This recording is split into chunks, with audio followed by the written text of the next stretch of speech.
Donc me revoici dans une autre ambiance. Donc j'ai sorti les petites bougies parce que je vais vous raconter une petite histoire. Donc cette vidéo, vous pouvez la montrer, la faire écouter à votre enfant juste avant de s'endormir. Ça peut être une bonne chose. Donc ma petite histoire, elle va durer environ 4 minutes. Donc sans images. Il va vraiment falloir faire travailler l'imagination de votre enfant. Donc c'est une légende. Donc les légendes, les enfants, c'était des petites histoires qu'on racontait au coin du feu, près de la cheminée, il y a très longtemps. Donc c'est des petites histoires qui font appel au fantastique, au merveilleux. Donc je vais vous en raconter une aujourd'hui. Donc avant, je vais vous montrer des photos des animaux. Alors oui, pardon, ça vient du livre 1000 ans de contes d'animaux. Donc cette histoire, elle est adaptée aux enfants à partir de 3 ans. Donc tout le monde peut l'écouter. Donc ça va parler d'un chien, d'un renard, d'un chat, d'un cheval, d'une vache et d'un cochon. Vous êtes prêts? C'est parti!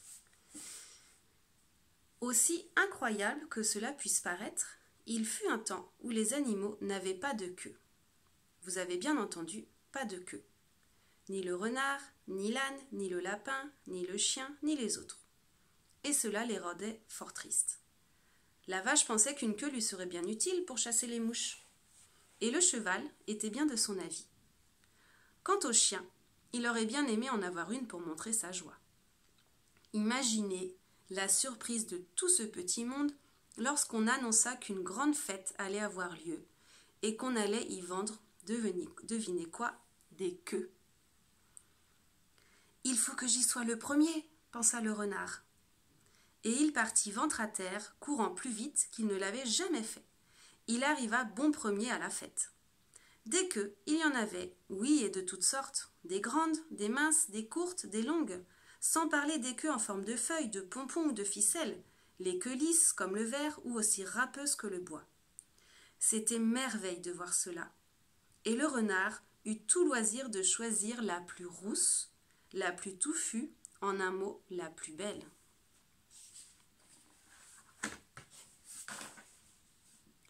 Sur le chemin du retour, il rencontra le chien, qui loucha sur le panache roux. « Diable, voici une bien belle queue. Crois-tu qu'il en reste encore ?»« Si fait, compère, mais la plus belle est accrochée derrière moi, gloussa le renard. Le chien courut à la foire et se trouva, ma foi, une assez belle queue, pareille à un gros plumeau noir. S'en retournant chez lui, il rencontra le chat, qui loucha sur le plumeau noir. « Diable, voici une bien belle queue. Crois-tu qu'il en reste encore ?»« Si fait, compère, mais la plus belle est accrochée derrière moi, claironna le chien. Le chat courut à la foire et se trouva, ma foi, une assez belle queue, rayée comme le pelage du zèbre et qui ressemblait à un serpent soyeux. Au retour, il rencontra le cheval qui loucha sur le serpent soyeux. « Diable, voici une bien belle queue, crois-tu qu'il en reste encore ?»« Si fait, compère, mais la plus belle est accrochée derrière moi, ricana le chat. Le cheval courut à la fête et dut fouiller longtemps pour trouver, ma foi, une assez belle queue, toutes deux crins immenses, semblables à une grande barbe de maïs. Il s'en allait chez lui quand il rencontra la vache qui loucha sur sa longue barbe de maïs. « Diable, voici une bien belle queue, crois-tu qu'il en reste encore ?»« Oh, plus beaucoup, commère, et les dernières ne sont pas bien belles, soupira le cheval. La vache courut donc à la foire. C'était vrai, les plus belles queues étaient parties. Elle fureta, elle fouina, et finit tout de même par dénicher une queue, un peu ridicule, ma foi, en forme de corde effilochée. Bah, pour chasser les mouches, pensa-t-elle, c'est bigrement suffisant. Tous les animaux défilèrent les uns après les autres, et le tas de queues diminua. Enfin, beaucoup plus tard, arriva le cochon. Essoufflé de sa longue course, et bon dernier. « Oh, il n'y aura plus de queue, pleurnichait-il, et je serai le seul à ne pas avoir l'arrière-train garni. » Mais si, il en restait une misérable et ridicule petite queue en tire-bouchon. Croyez-vous qu'il en eut du chagrin? Point du tout. Il se l'attacha sur le champ et s'en retourna chez lui, fier comme un pape. C'est ainsi que les animaux ont trouvé leur queue. C'est ainsi et pas autrement.